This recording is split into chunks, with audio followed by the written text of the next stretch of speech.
विद्यार्थी मित्रांनो, विद्यावृक्ष अकॅडमी मध्ये आपलं स्वागत आहे. आज आपण पाहणार आहोत धर्मादाय आयुक्तालयाची जी पदभरती आलेली आहे त्याच्या 179 जागा आलेल्या आहेत. त्या 179 जागेबद्दल मी तुम्हाला संपूर्ण माहिती देणार आहोत. त्यामध्ये कशा कशाबद्दल तुम्हाला ही अपडेट आहे त्यामध्ये मी तुम्हाला सांगतो. आता आता बघा, याच्यामध्ये 5 प्रकारचे पद आहेत. त्या पदाच्या प्रत्येक पदासाठी किती जागा आहे त्याबद्दल मी तुम्हाला माहिती सांगणार. त्यानंतर टायपिंग कोणत्या पदासाठी आवश्यक आहे त्याबद्दल माहिती देणार आहोत. त्यानंतर त्याची पात्रता कुठल्या पदासाठी कुठली पात्रता आहे त्याबद्दल तुम्हाला माहिती देईल. अभ्यासक्रम याच्याबद्दल पण माहिती तुम्हाला सांगेल याच व्हिडिओमध्ये. आणि अर्ज करण्याची शेवटची तारीख, कधीपासून सुरुवात होते आणि त्याची शेवटची तारीख किती आहे याबद्दल तुम्हाला माहिती देणार आहोत. तर बघा, हा आपला व्हिडिओ पूर्ण तुम्ही बघा, त्यामध्ये तुम्हाला सर्व माहिती इन डिटेल मध्ये भेटून जाईल.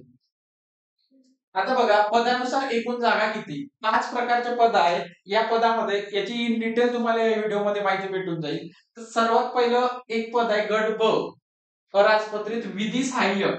आता बघा, विधी सहाय्यक नावाचं पद आहे. याचा पे स्केल आहे S15 आणि टोटल जागा आहे 3 आणि याची वेतन श्रेणी 41,800 आणि 43,200, 1,32,300 ही त्याची वेतन श्रेणी आहे. याची इन डिटेल माहिती खाली जसं आपण व्हिडिओ जाईल त्याच्यामध्ये सांगूच. गट ब, अराजपत्रित लघुलेखक म्हणजे ज्याला इंग्लिश मध्ये स्टेनोग्राफर म्हणतात. याचे वेतन श्रेणी S16 आहे आणि याच्या टोटल जागा 2 आहे. हे पण गट ब ची पद आहे. त्याच्यानंतर गट ब च एक पद आहे ते म्हणजे लघुलेखक. याचं S15 हे वेतन श्रेणी आहे आणि याच्या टोटल 22 जागा आहेत. त्यानंतर चौथ्या प्रकारचं पद आहे. या चौथा आणि 5वा गट क च्या जागा आहेत. त्यामध्ये एक सर्वात महत्वाची ती पोस्ट आहे ती म्हणजे निरीक्षक. यालाच इन्स्पेक्टर म्हणतात. ही एक चांगली पोस्ट आहे आणि याचा पे स्केल आहे बघा, वेतन श्रेणी S13 आणि त्याचं पेमेंट जाते बघा 35,400 ते 1,12,400 आणि याच्या सर्वात जास्त जागा आहे त्यामध्ये 119 जागा आहे. यामध्ये बघा 121 जागा आहे. या सर्वात जास्त जागा आहे आणि याची आहार्थ सुद्धा कोणतीही पदवी आहे ते तुम्हाला समोर सांगेलच मी. त्यानंतर बघा, गट क ची ही दुसरी एक आहे ते म्हणजे वरिष्ठ लिपी. याच्यासाठी तुम्हाला पात्रता ते टायपिंग साठी लागते. तर याचं S10 पे स्केल आहे आणि याच्या 31 जागा आहे. अशा तऱ्हेने या टोटल जागा 179 जागा आहेत. तर अशी ही धर्मादाय आयुक्तालयाची ऍडव्हर्टाइजमेंट कालच प्रसिद्ध झाली. अशा ऍडव्हर्टाइजमेंटची इन डिटेल माहिती आपण या व्हिडिओमध्ये पाहतच आहोत. आता इकडे बघा, तर 1 नंबरचा विधी सहाय्यक याच्यासाठी एकूण पदे किती, पात्रता हे या स्लाइड मध्ये आपण घेतलं. तर याचे टोटल पदे आहे बघा 3 पदे आहेत आणि याची पात्रता जी आहे ती लॉ मधली डिग्री तुमची आवश्यक आहे आणि त्याच्यानंतर इथं दिलेलं आहे बघा, संविधानिक विद्यापीठाची मधील पदवी, विधी विषयाची पदवी आणि किंवा तिच्याशी समतुल्य असल्याचे शासनाने घोषित केलेली इतर कोणतीही आहे. म्हणजे लॉ मधली तुमची पदवी असणं आवश्यक आहे आणि त्यानंतर खाजगी किंवा शासकीय कार्यालयामधील धर्मादाय संघटनेशी संबंधित काम करण्याचा 3 वर्षाचा अनुभव. आता इथं बघा, तुमची डिग्री असणं आवश्यक आहे, त्यानंतर तुमचा 3 वर्षाचा अनुभव असणं आवश्यक आहे. तर अशा 30 जागेसाठी तुम्हाला फॉर्म भरायचा असेल तर या 2 पात्रता आहे तुमच्या शैक्षणिक पात्रता. त्यानंतर बघा, दुसरी पोस्ट आहे ती म्हणजे लघुलेखक उच्च श्रेणी. एकूण पदे याचे 2च आहेत, पण ही पोस्ट चांगली आहे, स्टेनोची पोस्ट आहे. तर याची पात्रता बघा, माध्यमिक शालांत परीक्षा उत्तीर्ण ही एक पात्रता आहे. त्यानंतर लघुलेखनाचा म्हणजे स्टेनोचा हा किमान वेग 120 शब्द प्रति मिनिट पाहिजे आणि इंग्रजी टंकलेखनाचा म्हणजे आपल्या टायपिंग जे आहे ते इंग्रजीचा 40 आणि मराठीचा 30 असा टायपिंगची त्याची पात्रता आहे. म्हणजे तुमच्या जवळ माध्यमिक शालांत परीक्षा तुम्ही उत्तीर्ण असाल किंवा लघुलेखन म्हणजे स्टेनो सर्टिफिकेट तुमच्याकडे असेल 120 प्रतिशब्दाचं आणि टायपिंग तुमच्याजवळ असेल तर तुम्ही ही पोस्ट भरू शकता. याच्या 2 जरी जागा असल्या तरी हे सर्टिफिकेट कमी लोकांजवळ असते, त्यामुळे तुम्ही हा फॉर्म भरा. त्यानंतर बघा, लघुलेखक कनिष्ठ श्रेणी याच्या बघा 22 पदे आहेत. हे पण एक चांगली पोस्ट आहे. याच्यामध्ये बघा 22 पदे आहेत आणि त्याची पात्रता बघा माध्यमिक शालांत परीक्षा उत्तीर्ण आणि लघुलेखनाचा म्हणजेच स्टेनोचा इथं स्पीड 100 शब्द प्रति मिनिट आहे आणि तुमचा टायपिंगचा इंग्लिश मराठी 40-30 हे असणं आवश्यक आहे. ज्याच्याकडे ही पात्रता असेल त्यांनी नक्कीच हा फॉर्म भरा. त्याच्यानंतर बघा निरीक्षक सर्वात महत्वाची आहे की जे सर्व एनी ग्रॅज्युएट लोक या पदाला भरू शकतात आणि त्याच्या सर्वात जास्त जागा आहे त्या म्हणजे बघा 121 पद आहेत. हे 121 पद हे चांगले पद आहे. त्याच्यामध्ये बघा ओपनला जनरल 43 पद आहे. बाकी कास्ट वाईज डिवायडेशन आहे. तर ते तुम्ही ऍडव्हर्टाईज मध्ये तुम्ही बघितलंच असेल. ही ऍडव्हर्टाईज लागत असेल तर आपलं विद्यावृक्ष अकॅडमीचं टेलिग्राम चॅनल तुम्ही जॉईन करा. त्यामध्ये आपली ऍडव्हर्टाईज पडलेली आहे. त्याच्यात तुम्हाला इन डिटेल माहिती भेटेल. तसंच हे निरीक्षक नावाचं पद जे आहे इन्स्पेक्टरचं याची पात्रता जर बघितलं तर बघा उमेदवाराने पदवी किंवा पदवीपेक्षा इतर कोणतेही उच्च अर्हता धारण केलेली असावी. म्हणजे किमान पात्रता ही पदवी आहे. त्याच्यामध्ये तुम्ही ज्यांनी कोणी ग्रॅज्युएशन केलेलं असेल तोही या पदासाठी अर्ज करू शकतो.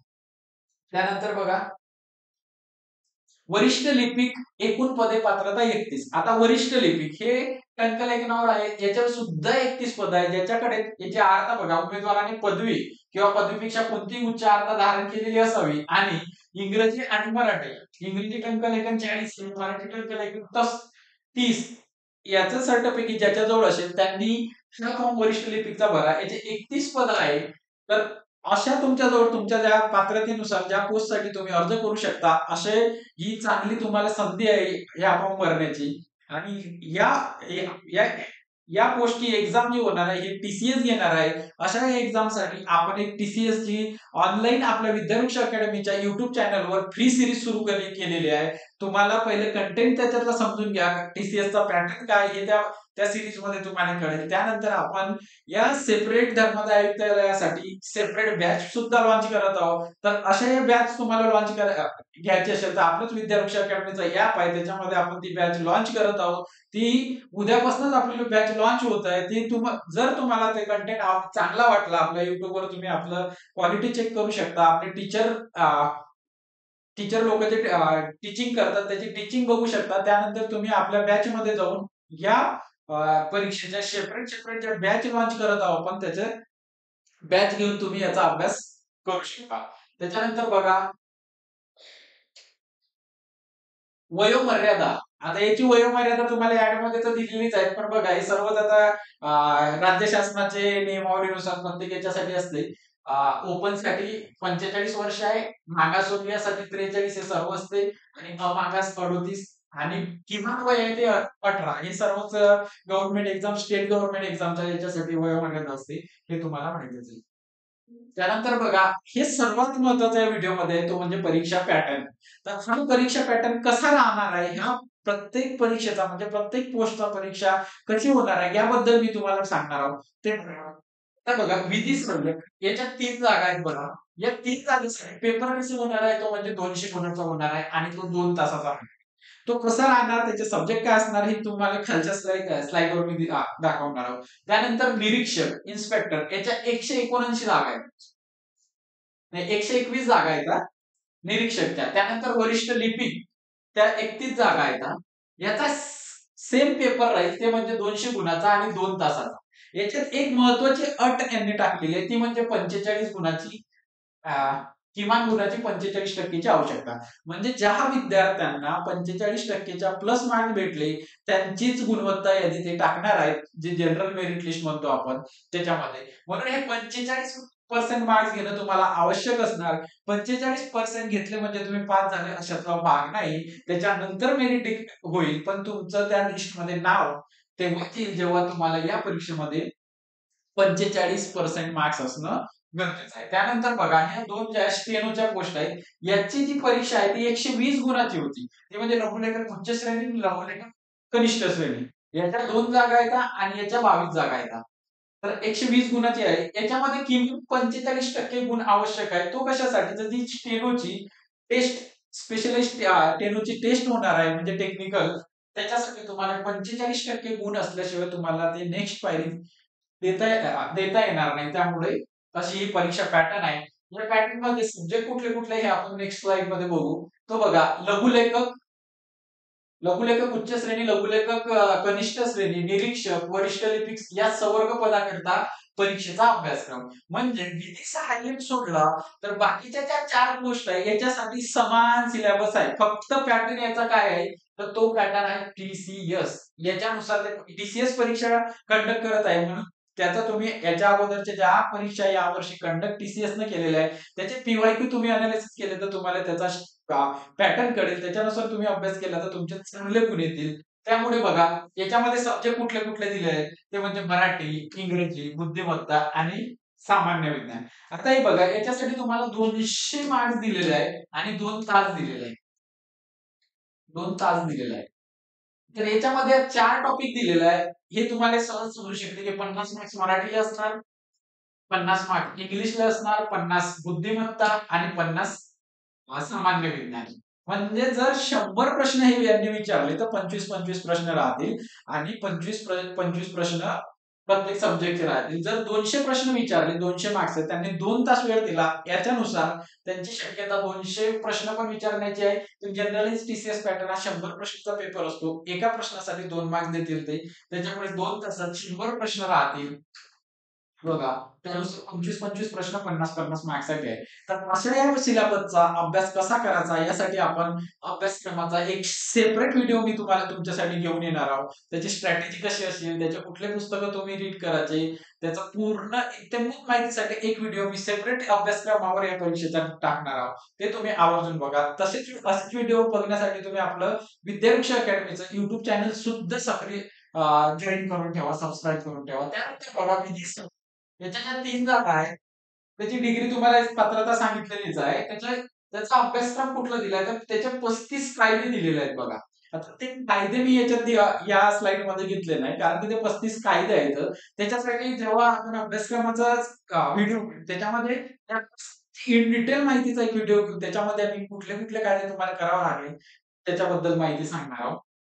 तर बघा, अशा अशा तऱ्हेनं या धर्मादाय आयुक्ताचा ज्या परीक्षा ऍडव्हर्टाइजमेंट आलेली आहे त्याची माहिती मी तुम्हाला देत आहोत. तर ऑनलाईन अर्ज भरण्याचं वेळापत्रक इथं दिलेलं आहे. सर्वात महत्वाचं तुमच्यासाठी ते म्हणजे बघा, 11 म्हणजे काल ऍड आली, कालपासून ऑनलाईन फॉर्म भरणं सुरू करण्यात आलं आणि 3 म्हणजे 3 ऑक्टोबर याची लास्ट डेट आहे तुमचा फॉर्म सबमिट करण्याची आणि ऑनलाईन पद्धतीने परीक्षा शुल्क भरण्याची. 3/10/2025 म्हणजे 3 ऑक्टोबर पर्यंत तुम्ही याचा फॉर्म भरू शकता आणि ऑनलाईन शुल्क भरून तुमचा फॉर्म सबमिट करू शकता. त्यानंतर महत्वाचं काय, तर वेबसाईट इथं दिलेली आहे, चॅरिटी महाराष्ट्र गव्हर्नमेंट. आपल्या चॅनलवर ही ऍड टाकलेली आहे, त्याच्यामध्ये तुम्हाला ती वेबसाईट दिलेली आहे. त्याच्यावर क्लिक करून तुमचे ही लिंक ओपन केल्या जाईल. काही अडचणी असल्या तर तुमच्या टेलिग्राम चॅनलवर आपला अपडेट राहतातच, ते टेलिग्राम चॅनल तुम्ही जॉईन करा.